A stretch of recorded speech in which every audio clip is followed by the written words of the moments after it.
And now, your Storm Shield forecast from NBC26.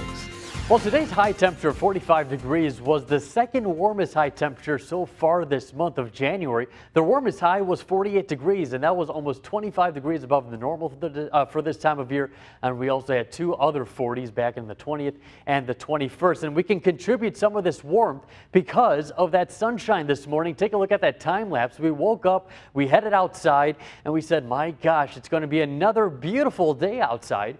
But then after lunch, you see these clouds roll through, and we had a fresh coating of rainfall that came through the area, but that helped us out. It brought us some fresh, kind of needed wash in terms of the roadways and even some of the cars, because we have been quite salty. Now that storm is starting to move out of the area. We got a cold front that's passing through, and behind that cold front, it looks like some drier air will start to work its way in its place. Now, where's that rainfall that came through? Well, it's now moving up towards Lake Superior, Huron, and in parts of eastern Lake Michigan. We're pretty quiet right now, but we might see another light round of rainfall as a cold front will start to sweep through later on tonight. Close look, pretty quiet. Sure, few little patches of drizzle, but that's pretty much all we're expecting, at least for the next few hours. We'll kind of change that as we get into the forecast. 41 right now, winds out of the west-southwest at 10 miles per hour.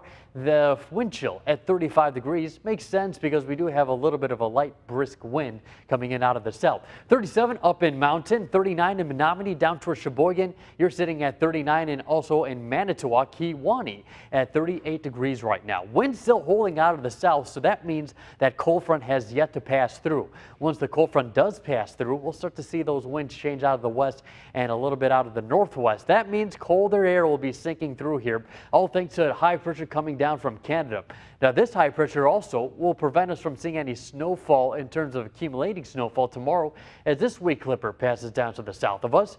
By Monday, it looks like we should start off the day pretty quiet. Some partly to mostly sunny skies, but then we do have a little bit of a change as that high pressure moves eastward, and we have another storm system on the backside of that. As for tonight, we'll start to see quiet weather. Then for tomorrow, high temperatures rising up into the upper 30s and lower 40s, but then we start to see that cold air advecting southward. Might see some passing flurries late tomorrow night, but not anticipating any accumulation as temperatures cool down into the teens and then rise up back into the 20s for highs on Sunday. So that's why we have that kind of cool air dome sinking down southward from Canada.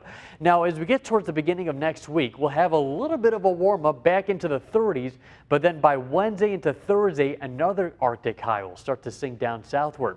As for tonight, cooling down to an overnight low of 33 degrees, winds changing out of the west and southwest between 10 to 20 miles per hour. Now, by tomorrow morning, those winds should be more predominantly out of the west at about 10 to 20 miles per hour. There could be some gusts near 30 miles per hour at times. Should be seeing a mix of some sun and clouds, and then late tomorrow night, probably a few passing flurries, but not anticipating any accumulation.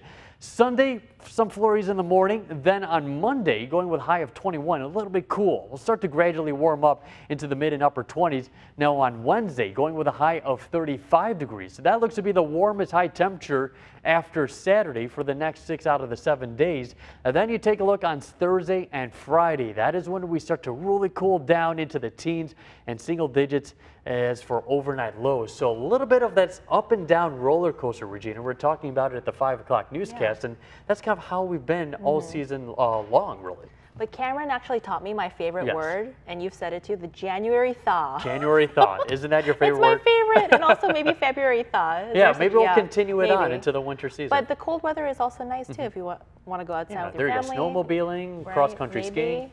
All right. There you go. Thanks so much, Gino, for that. Well,